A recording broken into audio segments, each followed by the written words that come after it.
Rolling again, and I think my sign got a little crooked here, so apologies for that. Anything? Well, too late. We're live now, so we're rolling with it, Saundra. Let's do it. Okay, so we're back here live from the FPA NorCal conference in beautiful San Francisco, and I have with me Saundra Davis. And Saundra is the founder and CEO of Sage Financial Solutions, and I know you're going to be up on stage in a few hours, a little later today. Yes. And I'm really excited for your presentation. We were talking a little bit about that offline. Yes. Tell the audience what you're going to talk about. So I focus specifically on ensuring that we communicate well with the people we serve, right? So irrespective of who your clients are, whether they are high net worth individuals, lower income individuals, whatever, that we have the skills as professionals to meet people where they are rather than try to force them to be where we think they should be. So my talk today is called How to Listen So Your Clients Will Talk. And the reason that I do what I do is when I first got into this field back in 2004, I was hearing about these non-compliant clients, right? Clients who wouldn't implement the plan. They're paying all this money for the plan, and then it sits on the desk. Back then it was paper, right? I call that the most expensive coffee table book you're ever going to buy. Exactly right. I love that. Can I use that? Please. Okay. So that's what caused me to go this route, right? And so I started learning about what was the behavior that was causing people to appear ready and then not take action. And so I studied, what people call behavioral finance, but more just human behavior. How do people behave when it comes to their money topics and what's under it? Because I believe there's always something under it.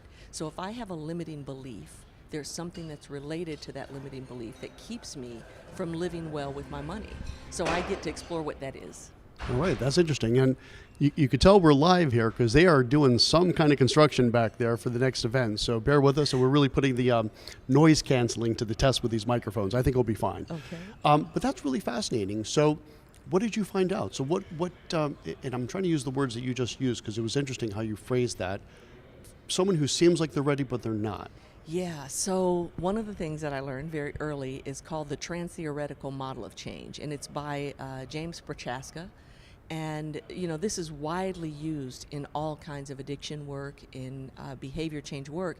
And some people are using it in the financial space. And what that means is that people might come to us when they're actually in contemplation. They're thinking about changing, not preparation, where they're actually ready to change. So there's pre-contemplation, not even thinking about changing, right? And it's not even on my radar screen, to contemplation where I'm starting to think, maybe I want to do something differently. And then we get into preparation. And that's when financial professionals are really best suited. Now the rub is they come to us often when they're just thinking about it. And they think we can solve it for them. And the rub is we can give them an amazing plan. And if they don't execute, nothing changes. That is so true. That's a great thing. I can't wait for your full talk later today. And that's why I love being at this conference. You just get so much good information. But as an advisor, and for the advisors in our audience, this is so common, right? People are like, I'm ready to do this. And now I've hired you, now I'm good, right? I was like, well, you got to work a little bit with me here, right?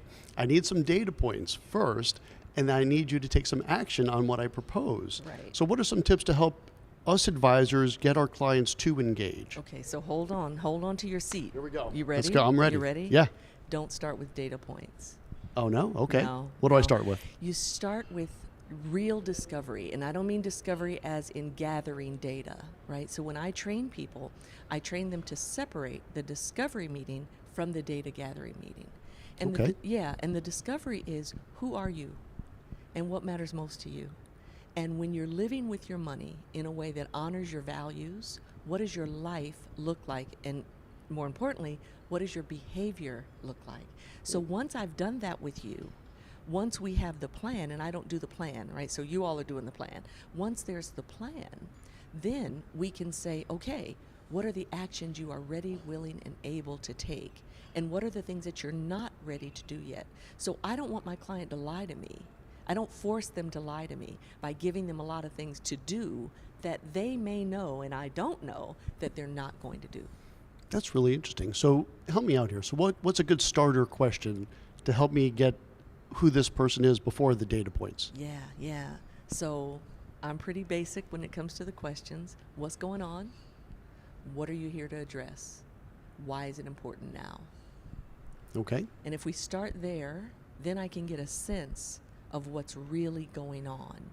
Because when people come to us, they're coming to us as their expert, when the fact is they are their own expert in their own life. We are the experts in the financial topics. We know the stuff, but they know them. They know what's going to get in the way. They know what's going to cause them to use that as a coffee table book rather than as something that they actually do. And then often financial planners will fire them, right? Well, it's a non-compliant client. I'm firing them. They're not adhering. Are they better off with you or without you? And if they're better off with you, what adjustments might you have to make to be able to serve them well? Fascinating. So I'm a big fan of B5, behavioral finance, and this is the first time I think I'm hearing it within this context, which I think is really, really excellent. Yeah, it's different than behavioral finance, Yeah, right? I could say. It's very different. And so I'm a master coach, a credentialed master coach, not just somebody who labeled myself coach, right? I actually Someone who was a bank this. teller yesterday, I'm a master coach no, today. Okay. No, I actually am a master coach. And so there's language that we use, but then the main thing is we hold the client in perfect positive regard. That means if I don't believe you're capable of doing the things that you need to do, then I haven't really earned the right to work with you. So I have to first trust that you can do what needs to be done to get where you want to go. Now, you might need my information, and I've got that. But the fact is, if you don't take the steps, nothing's going to change. All right. Saundra, I think that's a perfect place to wrap it up for today, and I can't wait for your presentation in just a few hours. Thank you so much. It's Thanks great for to be joining with us. you. It was great to have you here.